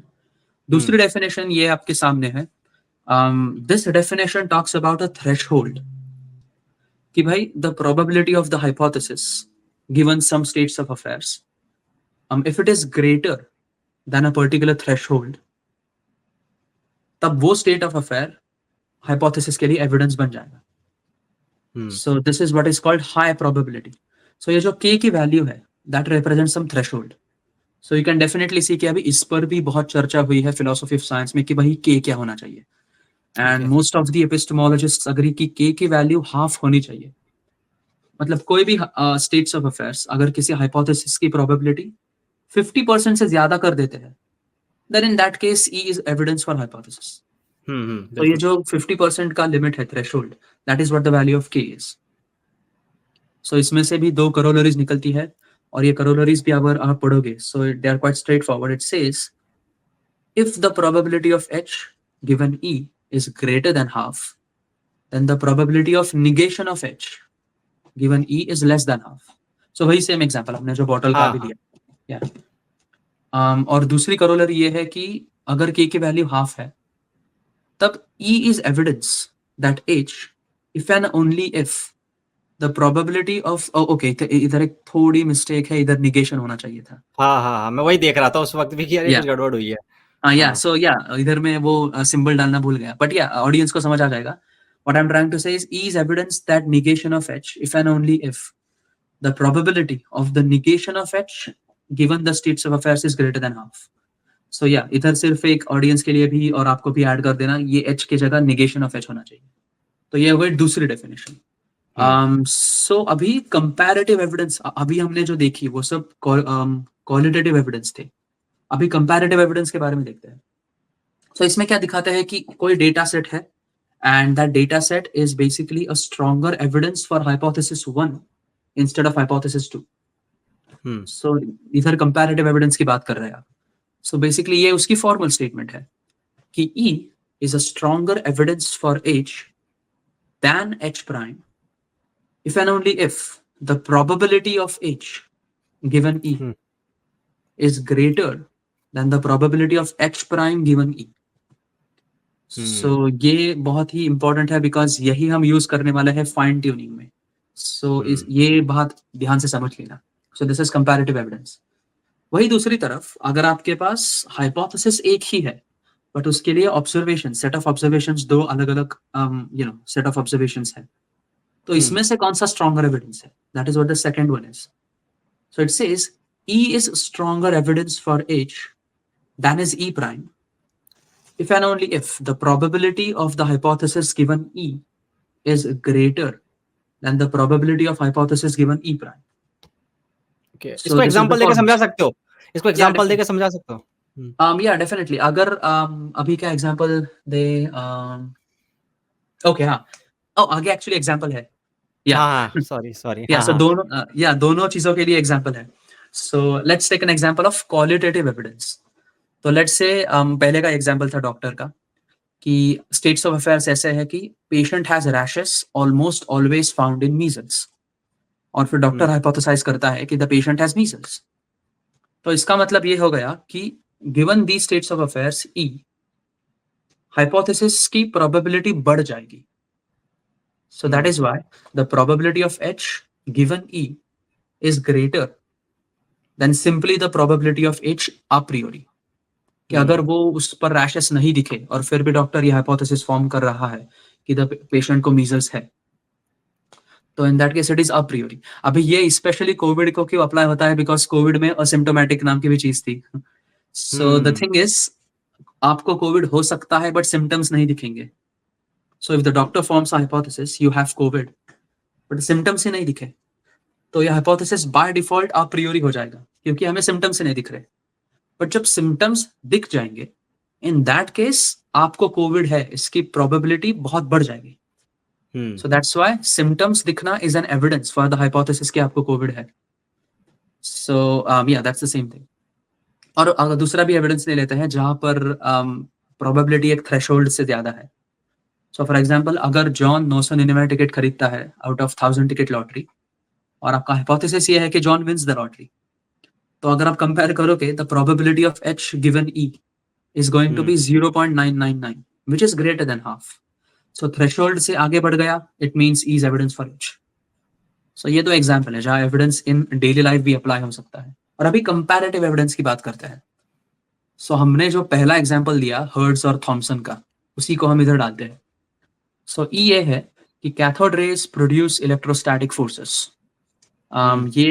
ये स्टेट्स ऑफ अफेयर्स थे जो हर्ट्ज के एक्सपेरिमेंट में ऑब्टेन हुए, सॉरी थॉमसन के एक्सपेरिमेंट में ऑब्टेन हुए कि इलेक्ट्रोस्टैटिक फोर्सेस प्रोड्यूस हुए। तो जो दो हाइपोथेसिस है, cathode rays are negatively charged particles, और जो दूसरा हाइपोथेसिस है cathode rays are electrically indifferent. और अगर स्टेट्स ऑफ अफेयर्स ऐसे है कि cathode rays produce the electrostatic forces, so naturally H की प्रोबेबिलिटी ज्यादा है सच होने की एच प्राइम से। सो इसलिए E is a stronger evidence for H than it is for H prime. So ये एक बात ऑडियंस को भी शायद समझ जाएगी, because that's why I have written the statements. और अगर दूसरी प्रोबेबिलिटी, दूसरा टाइप की एविडेंस जहां पर हमारे पास दो डेटा सेट्स है, दो ऑब्जर्वेशंस है, और हाइपोथेसिस एक ही है। सो इसमें लेट्स से आपका जो नेबर है वो कहता है कि भाई टेररिस्ट अटैक हुआ है। सो ये एक स्टेट्स ऑफ अफेयर्स की आपका नेबर आपको बता रहा है, ये झूठ हो सकता है, सच हो सकता है, पता नहीं। और दूसरी तरफ कल सुबह एक न्यूज़पेपर आर्टिकल आता है, या फिर उसी समय न्यूज़पेपर आर्टिकल आता है जो कहता है कि भाई टेररिस्ट अटैक हुआ है। सो अब उससे यह हाइपोथेसिस है कि टेररिस्ट अटैक हुआ है, बट इसके लिए एविडेंस कौन सा स्ट्रॉन्गर है? So in this case naturally अगर किसी न्यूज़पेपर आर्टिकल में पब्लिश्ड है, so that is definitely a stronger evidence for the hypothesis than saying कि आपके नेबर ने बोला है टेररिस्ट अटैक हुआ है। So this is how in daily life as well we can see this difference. और इससे बात होती है कि रैशनैलिटी क्या होती है, रीजनेबल कब बने हम। क्योंकि इंस्टाग्राम पे आपने बहुत देखा होगा, बहुत सारे लोगों के बायो में एथीस्ट, रैशनल, एग्नोस्टिक, एथीस्ट लिखा होता है। सो बेसिकली हम ये देखते हैं कि ये थियरी ऑफ एविडेंस जो हमने डेवलप की, how does that support the degree of reasonableness. So मैं आपके सामने एक ऊपर का स्टेटमेंट देता हूँ which is more like a probabilistic statement. अभी आप इसको रीड कर पाओगे, since I have read it so many times की the probability of H given E, let's say it is some degree R, ये आपके पास स्टेटमेंट है। और अभी इस मैथमेटिकल स्टेटमेंट के दो इंटरप्रिटेशन निकलते हैं। पहला इंटरप्रिटेशन ये है कि ये स्टेटमेंट एक्चुअली में ये कहता है कि the degree of reasonableness of believing the hypothesis given that evidence is R। तो बेसिकली ये इसको एड्रेस करता है कि how rational is it for you to believe H। आपकी डिग्री ऑफ रैशनैलिटी कितनी हो जाएगी अगर आप एक पर्टिकुलर हाइपोथेसिस में विश्वास रखते हो। How rational would be it would be of you to believe this hypothesis. तो पहला इंटरप्रिटेशन बात करता है तर्क संगता के बारे में, बट वही इसी मैथमेटिकल स्टेटमेंट का एक दूसरा इंटरप्रिटेशन भी हो सकता है जो कहता है कि it is reasonable to believe the hypothesis given E to the degree R। तो ये डिग्री ऑफ रैशनैलिटी के बारे में बात नहीं कर रहा, ये बात कर रहा है डिग्रीज ऑफ बिलीफ के बारे में, कि how much degree of belief will make you rational, कि इस हाइपोथेसिस में मैं कितना कन्विक्ट होना नेसेसरी है मेरा, how much convicted my belief should be. वेराज पहली बात जो की है, पहला इंटरप्रिटेशन ये कहता है कि अगर इसमें हाइपोथेसिस में विश्वास रखता हूं तो मैं कितना डिग्री रैशनल बनूंगा। सो इन दोनों इंटरप्रिटेशन में फर्क है।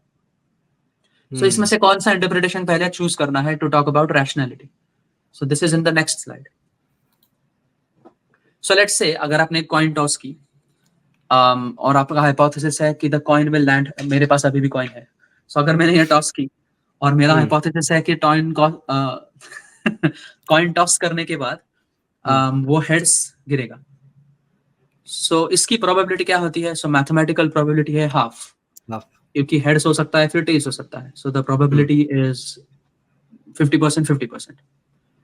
सो अगर हम पहला इंटरप्रिटेशन देखेंगे तो ये कहता है कि आप अगर इस हाइपोथेसिस में विश्वास रखते हो that the coin will land heads, तब आप सिर्फ 50% रैशनल होगे, क्योंकि that is what it says, degree of reasonableness of believing the hypothesis is half. So ठीक है, ये स्टेटमेंट लगता भी है, ये स्टेटमेंट खुद रैशनल लगता है, क्योंकि आप क्या कह रहे हो कि ठीक है मेरा विश्वास है कि ये कॉइन हेड्स गिरेगा, बट इसमें मैं सिर्फ 50% रैशनल हूं, क्योंकि ये टेल्स भी गिर सकता है। वेराज दूसरा इंटरप्रिटेशन कहता है कि मैं इस हाइपोथेसिस पर 50% विश्वास रखता हूं, इसलिए मैं रैशनल हूं। तो clearly second statement fails, because as a matter of fact अगर आप इस हाइपोथेसिस में 50% भी विश्वास रखते हो तब भी आप रैशनल नहीं हो, क्योंकि इस कॉइन को हेड्स या फिर टेल्स होने की इक्वल प्रोबेबिलिटी है। सो आपको 50% टेल्स में भी विश्वास रखना होगा और 50% हेड्स में भी विश्वास रखना होगा। तो आप ये नहीं कह सकते कि मैं इस हाइपोथेसिस को 50% मानता हूं इसलिए मैं रैशनल हूं, बिकॉज अगर आप विश्वास रखते हो इस हाइपोथेसिस में 50% हो, 30% हो, 20% हो, जो भी हो, अगर आपने विश्वास रखा है, then it means you should be rational, but actually that's a not rational decision, क्योंकि as I've written a statement here, the second interpretation fails because it is actually not reasonable for you to believe that coin will land heads on the next toss, since it is equally probable for the coin to land tails. So in इस case में आपको विश्वास किस पर रखना है? The point is, it is not rational for you to believe in either of the hypotheses. So what you should do is suspend belief, because you don't have a reasonable degree of belief in this case. Because जब इस slide को कोई देख रहा होगा, अभी जो हमारी ये बातें आप कह रहे हो, उनको अगर जिन्होंने आपका डिबेट देखा है, मतलब डिबेट भी नहीं है, जो आपकी वीडियोस देखी जिसमें हमने डिबंक किया विमो को, उनको समझ में आएगा क्यों आप एग्नोस्टिक एथिज्म को एक इलॉजिकल पोजीशन बताने की कोशिश कर रहे हो कि भाई ये देखो, इसको देखो स्लाइड से समझना।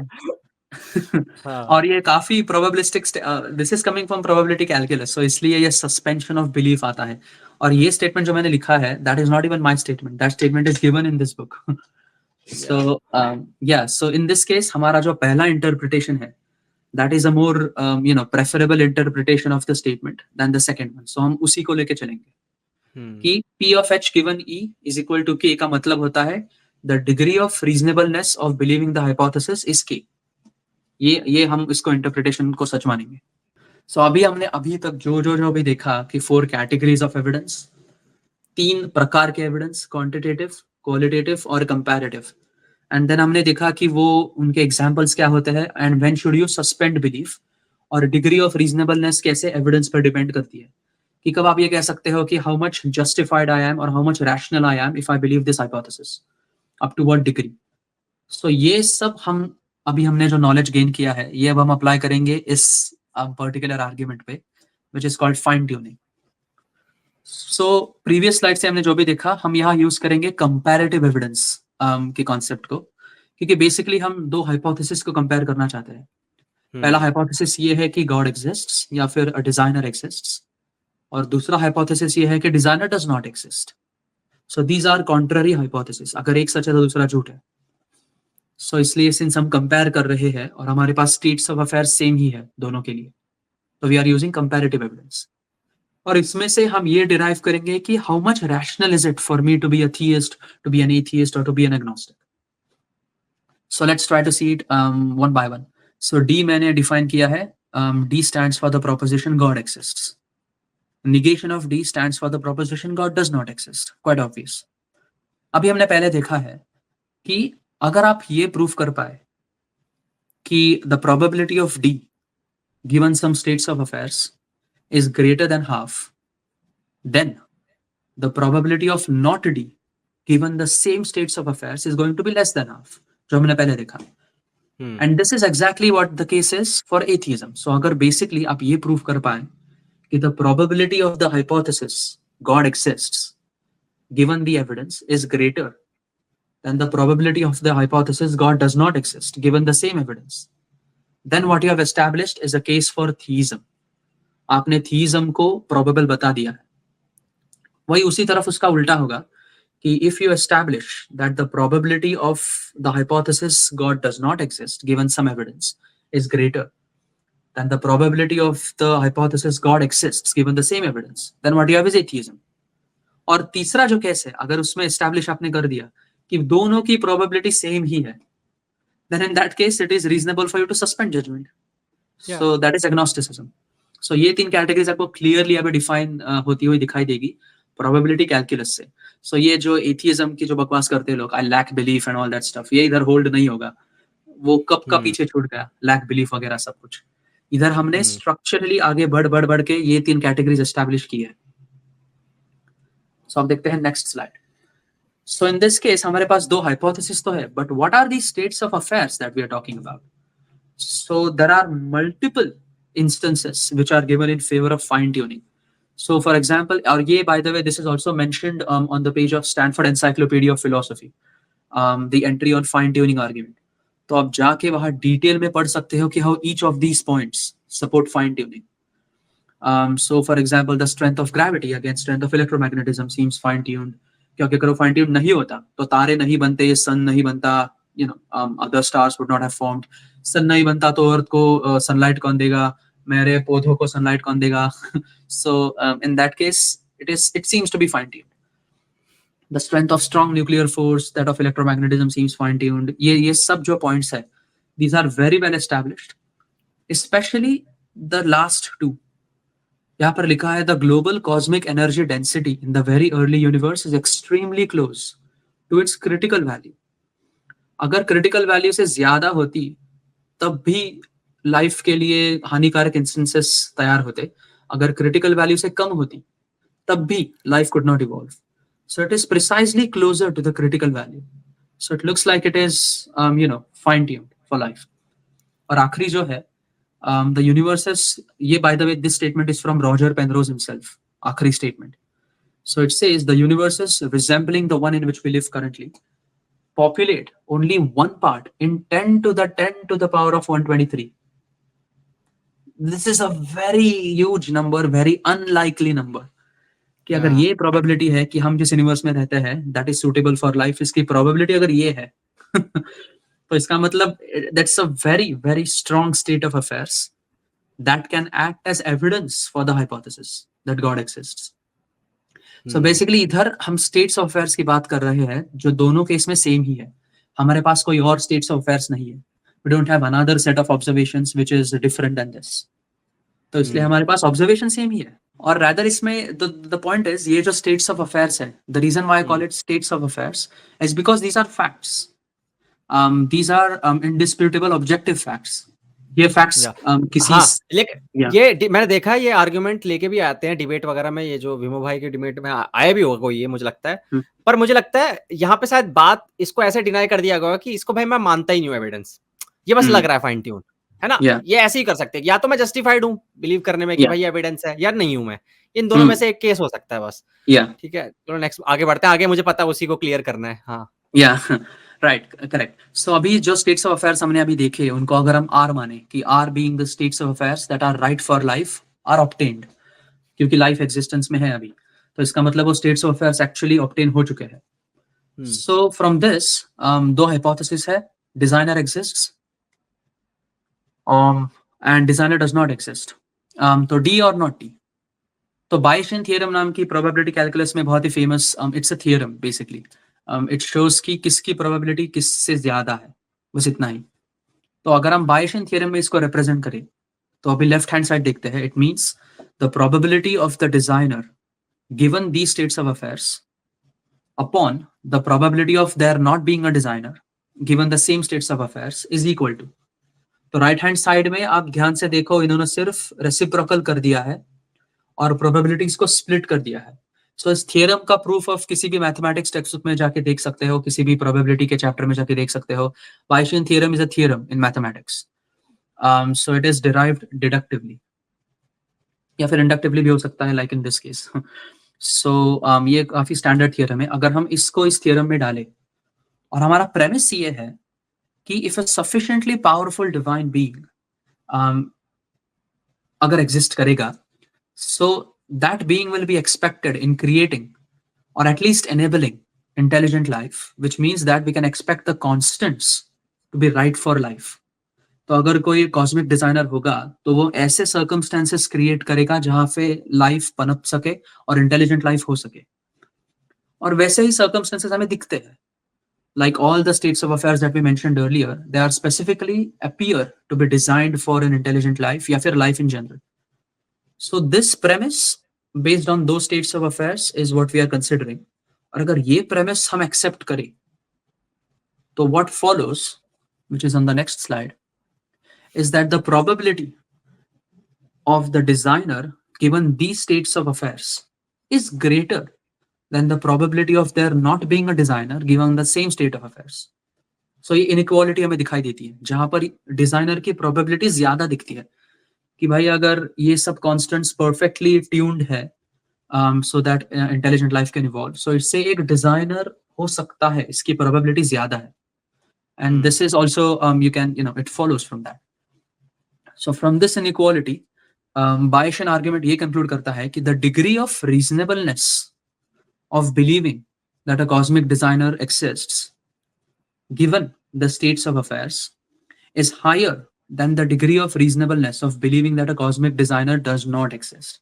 So यहाँ पे ध्यान से देखो, for all the people who will listen to this podcast, यहाँ पे God का existence establish नहीं हो रहा. यहाँ पे बात ये हो रही है कि whether it is reasonable for you to believe that there is a God as opposed to believing there is no God.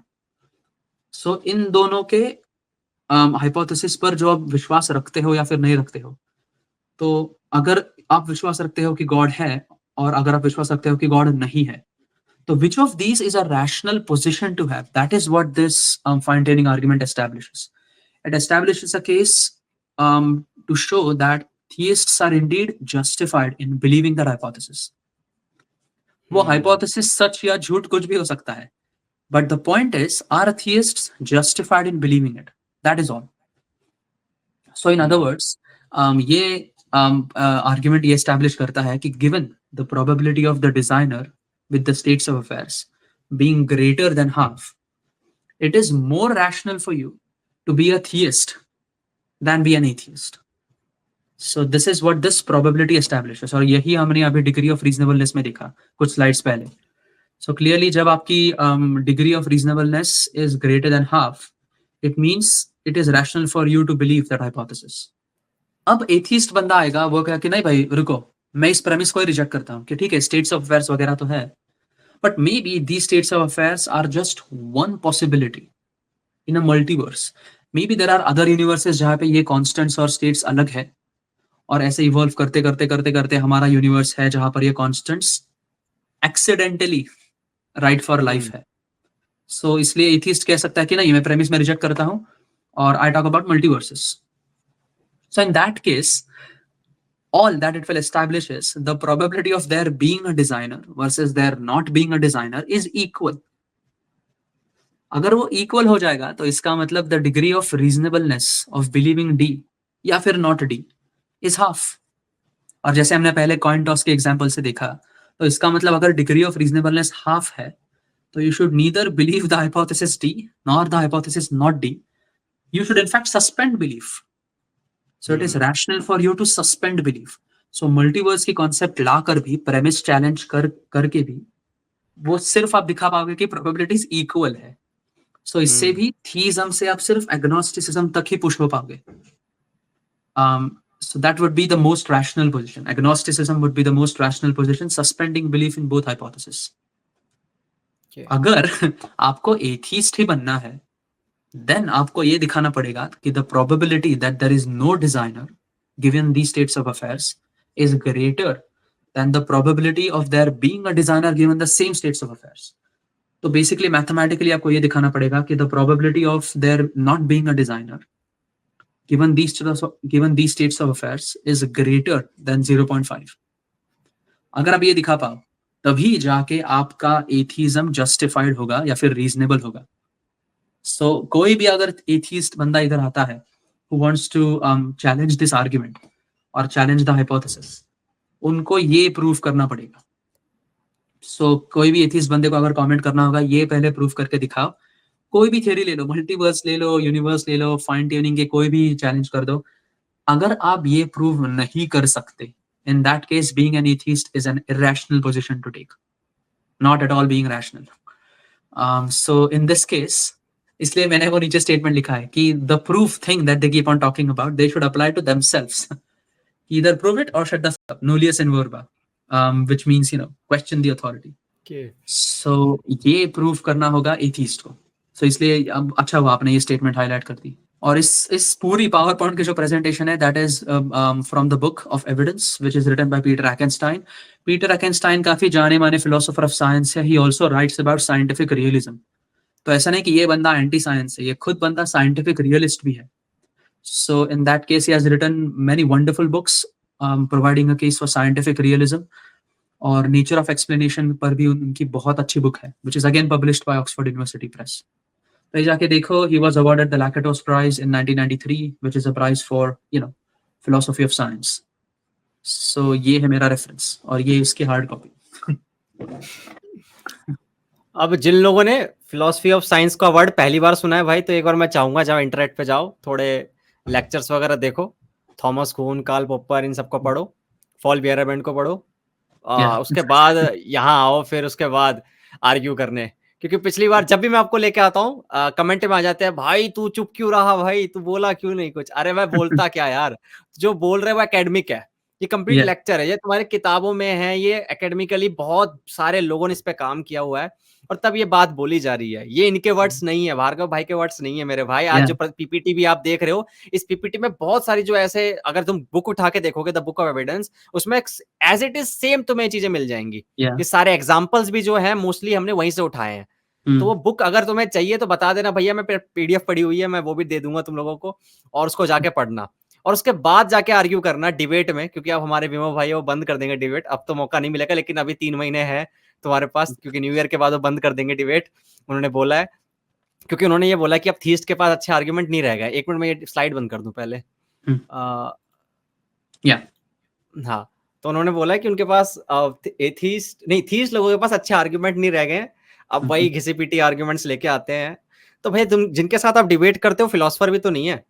अगर कोई फिलोसफर आ भी जाए या एकेडमिक से आ भी जाए, तो आप उसको वर्ड सैलेड, ये डेफिनेशन चलती नहीं है, ये मासेस के लिए सही नहीं है. एक एथिस्ट को जो बिलीव करना है उसको करने देना यार, क्या दिक्कत है तेरे को. उसको नहीं मानना गॉड में, नहीं मानना भाई, अच्छा ठीक है यार. ऐसा तो थीस्ट को बोल दे तू, मर्जी भाई, तो उसको क्यों भिड़ रहा है तू. तो वो भी ऐसे कह देगा गॉड में बिलीव करता हूँ मैं, तेरे को क्या दिक्कत है, मासेस को क्या प्रॉब्लम है फिर. हाँ, तो जो ये फिलोसफिकल डेफिनेशंस हैं, जो भी एकेडमिक डेफिनेशंस है भाई, उसकी भी एक इम्पोर्टेंस है. ऐसा नहीं है कि आप डिबेट करने बैठे हैं और आपको पता ही नहीं है कि हम जो जिस पे डिबेट करने बैठे हैं उसको एक्चुअली में डेफिनेशन क्या है. नहीं तो फिर वही हो ना, फिर आप दिक्कत आती है. वो बंदा कुछ और समझता है इसका मतलब, वो बंदा कुछ और समझता है, और मासेस कुछ और समझते हैं इसका मतलब. डिबेट का मतलब नहीं निकलता है. इसी कारण इंपॉर्टेंट है कि एक डेफिनेशन क्लियर की जाए एंड देन उसके बाद देखा जाए उसके इर्द गिर्द की क्या बातें की जा सकती है, कौन सही है कौन गलत है, वो बाद में देखा जाएगा. वो डिबेट भी नहीं हुई, मुझे पता है. आप दूसरी बार भी गए थे ना, और दूसरी बार हमने बात भी करी थी कि आपको मौका नहीं मिला है ना, वो जो दूसरी बार के लिए ट्राई कर रहे थे. कोई तो किसी को तो और को बुलाया था, like I don't know, some speaker. तो अब YouTube चैनल जल्दी आ जाएगा भार्गव भाई का, और भार्गव भाई का जो चैनल है जाके सब्सक्राइब करना. लिंक तो तुम्हें हमेशा मिल ही जाता है डिस्क्रिप्शन में, जाके देखो. और वीडियोस आने लग जाएंगे. मुझे नहीं पता ये कब तक डालेंगे. मैं वादा तो कर रहा हूँ कि हाँ भाई मैं ये डालेंगे. अब इनके ऊपर है, प्रोक्रेस्टिनेटर हैं बहुत बड़े, तो इन्होंने बहुत लेट कर दिया वैसे. तो आप डालो, और उसके बाद वहां पे जिसको भी फॉर्मल लॉजिक सीखना होगा, जिसको फिलोसफी ऑफ साइंस के बारे में जानना होगा, जिसको समझना होगा आर्गुमेंट क्या होते हैं, प्रोपोजिशन क्या होते हैं, इंडक्टिव डिडक्टिव रीजनिंग, जिसको भी समझना होगा भाई जाके समझ सकते हो.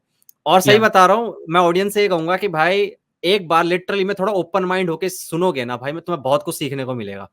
इवन मैं खुद सीख रहा हूँ पर्सनली यार, मेरी तो लाइन भी नहीं है फिलोसफी यार, मैं तो एक म्यूजिक प्रोड्यूसर हूँ। मैंने इतने लेक्चर्स देखे हैं, इन्होंने इतनी पीडीएफ बुक भेजी हुई है।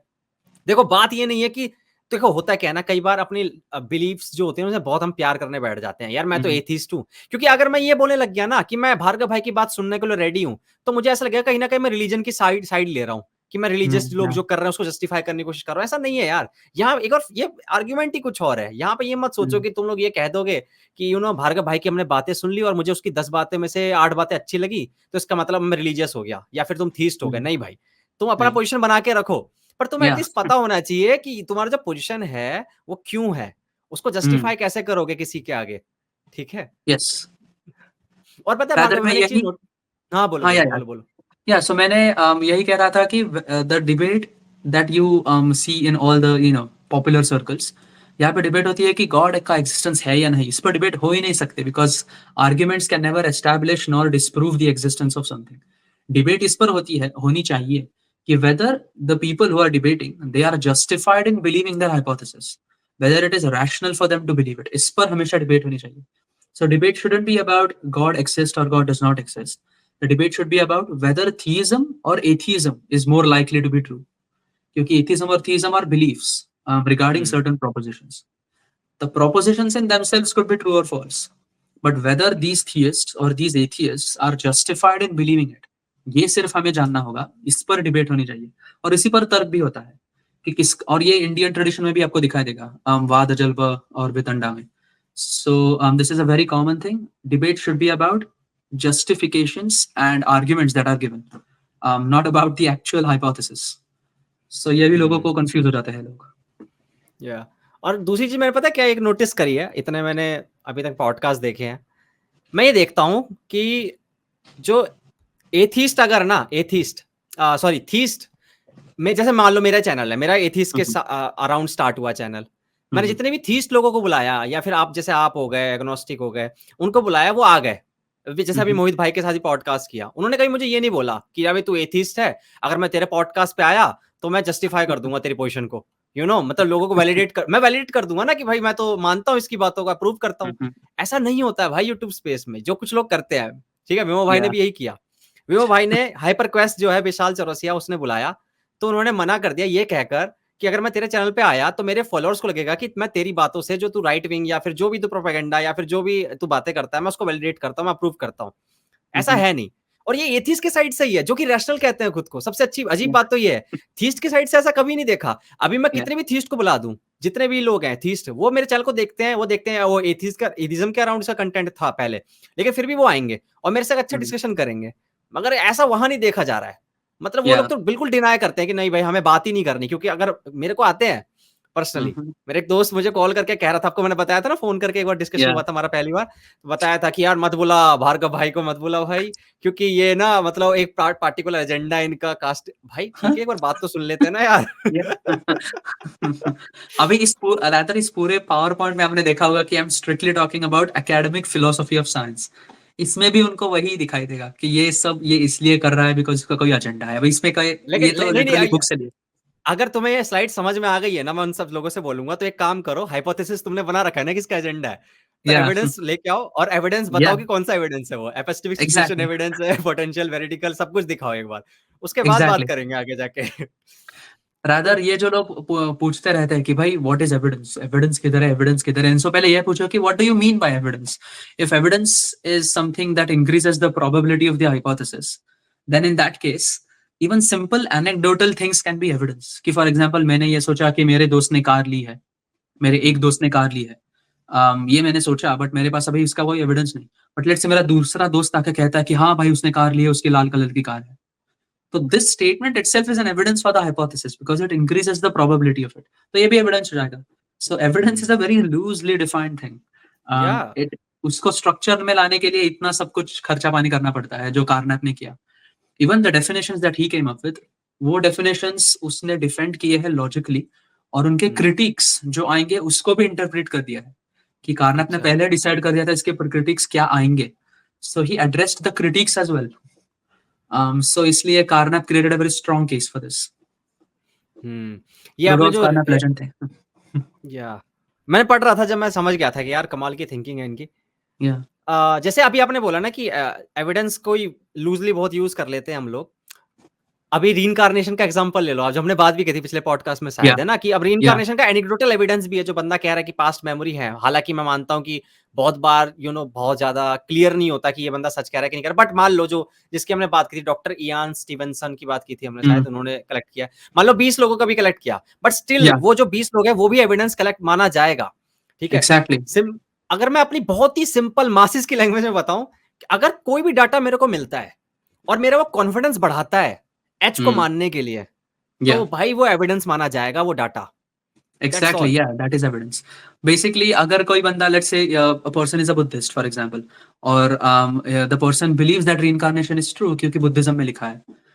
So now this is basically scriptural, so the person can believe it, but इसके पास कोई अभी तक strong evidence नहीं है for him to give him a good reason to believe it. But अभी let's say इस hypothesis reincarnation exists, एक hypothesis है. अभी ये मैंने बुद्धिज्म से पढ़ा है फॉर एग्जाम्पल, बट बाद में एक बंदा मेरे पास आता है और वो कहता है कि ये देखो मेरे पास 20 केसेस है जहां पर लोग क्लेम कर रहे हैं कि उनको उनके पहले की लाइफ याद है, और जब मैंने इनके 20 केसेस को वेरीफाई किया था तो वो इन्फॉर्मेशन सच में जुड़ गई, और उस सब्जेक्ट को कोई और तरीका नहीं था इस इंफॉर्मेशन को पाने के लिए. सो कोई लॉजिकल एक्सप्लेनेशन बनता ही नहीं apart from the fact that वो जो कह रहा है वो सच है. सो इन दैट केस अभी मेरे पास 20 ऐसे केसेस है that provide evidence that increase the probability of the hypothesis that reincarnation exists. So abhi 20 cases mil gaye, which is still a very high number. So it means these cases are indeed evidence for this hypothesis. So pehle mere paas ye cases the hi nahi, so it was a priori. Abhi ye 20 cases aane ke baad, now I have evidence for the hypothesis. Now it may not be veridical, it may not be conclusive, but it is still it gives a good reason to believe the hypothesis. The person will be justified. It will not be totally irrational to believe in reincarnation. Weakest तो form में, मतलब अगर वो weakest form में भी है ना, तो भी उसको या एविडेंस मानो भाई। अब उसको या डिनाई नहीं कर सकते, रिजेक्ट नहीं कर या सकते। मैंने ये पता नहीं किसके उसमें सुना था, वो कह रहे थे भाई एनेक्डोटल एविडेंस को एविडेंस नहीं मानते हम लोग, वो इतना खास एविडेंस नहीं होता, लेकिन स्टिल यार वो एक एविडेंस है। आप या उसको एक वो गुड रीजन दे रहा है ना बिलीव करने के लिए हमारे हाइपोथेसिस में, तो आप डिनाई नहीं एग्जैक्टली कर सकते वहां पे। एग्जैक्टली. रादर एनेक्डोटल एविडेंस कब काम नहीं करेगा? When the evidence is talking about something empirical. Like for example anecdotal evidence law में तो हर जगह यूज होता है, which is what is called witness testimony. तो उधर तो विटनेस टेस्टिमनी को सबसे ज्यादा इंपॉर्टेंस है कि इंसान जब बोल रहा है कि मैंने देखा था मर्डर होते समय, तो that is anecdotal and that is considered as evidence. क्योंकि जो बात कर रहे हैं that is about some particular aspect that requires a witness. But अगर आपका एनेक्डोटल एविडेंस किसी इंपेरिकल चीज के अराउंड है, like for example electrons are wave like, so ये मैं सिर्फ कहूंगा that will not be evidence, मुझे ये दिखाना पड़ेगा because the hypothesis in question is about the nature of electrons. तो इस केस में एनेक्डोटल एविडेंस वीकर हो जाएगा. बट लेट्स से मैंने एक्सपेरिमेंट कंडक्ट किया है, but somehow that experiment I don't know, I couldn't reproduce the results, but एक बार successful हो गया, तो मैं जो कह रहा हूँ that itself would be anecdotal even though it is based on some experiment. So it is weaker evidence but that's still evidence. और कुछ डिस्कस करना है? नहीं अभी के लिए तो या हमने इतना ही हमने था हमने लाइक. हाँ, हमने 1.5 घंटे हमने अच्छी बात कर ली एविडेंस के ऊपर। और ये या अच्छी बात रहेगी कि अब ये पड़ा रहेगा पूरा प्रेजेंटेशन, पूरा लेक्चर इंटरनेट पे, जिसको भी देखना होगा, कोई भी आपसे बहस आके करे, बोले कि एविडेंस क्या या होता है, यू कैन आप इसे लिंक शेयर कर सकते हो। ओके, तो नेक्स्ट टाइम मिलेंगे दोबारा, ठीक है? ऐसे ही यस काफ़ी पॉडकास्ट लेके आते रहेंगे, और आपके चैनल पे भी मैं उम्मीद करूँगा कि आप कुछ आएगा, कंटेंट देखने को मिलेगा। या ज़हीन भाई ने अपना पॉडकास्ट वो अपना स्टार्ट भी कर लिया है। उन्होंने 1000 सब्सक्राइबर भी कर लिए हैं, तुरंत ही 2 या वीडियो डाल के ही। तो जल्दी आप भी उसी चैनल पे आएगा या दूसरा चैनल बना रहे हो उसके लिए? नो दूसरा चैनल बनाऊंगा. लाइक पहले वाला अरे चैनल यार! एक प्रोजेक्ट टाइप था, बट अभी मैं दूसरा चैनल बनाऊंगा और उसकी लिंक इंस्टाग्राम पे डाल दूंगा. कब कब स्टार्ट करने वाले हो? सो अभी मैंने पहला वीडियो तो शूट कर दिया है, अभी उसकी एडिटिंग वगैरह बाकी है, और I am just curating the content. All the best for your YouTube videos, और उसके बाद जल्दी जल्दी ग्रो करो, सो दैट अच्छी यस. नॉलेज और सही नॉलेज और एकेडमिक नॉलेज लोगों तक पहुंचे। लोग कोलोकियल चीजें मतलब पढ़ के ना बैठ जाएं और फिर उसका कुछ भी मीनिंग निकालने लग जाए, तो वो इम्पोर्टेंट है। चलो, good night. Yes okay, good night to you और good morning to me. Okay okay, bye. Yes.